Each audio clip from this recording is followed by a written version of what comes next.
Eh bien, bonjour à tous. Merci d'être une nouvelle fois sur le Ask Roger. Alors, cette semaine, des questions en fait qui continuent d'être liées à l'élection présidentielle française pour savoir quelles sont les conséquences pour les marchés.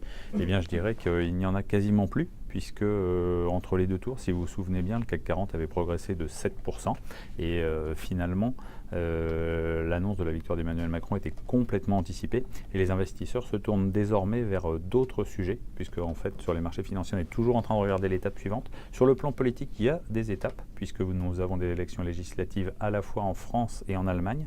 Et ça, les investisseurs vont le regarder de très près, parce que la thématique majeure suite à l'élection d'Emmanuel Macron, c'est la relance du couple franco-allemand, avec notamment l'espoir d'un certain nombre d'investisseurs de voir se matérialiser un plan de relance en Allemagne. Donc ça, ce sera suivi de très près.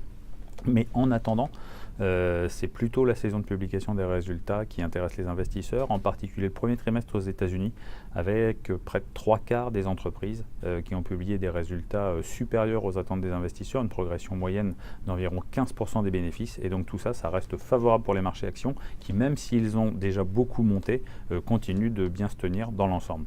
Voilà, la semaine prochaine sera sans doute une semaine plus chargée en termes d'informations macroéconomiques.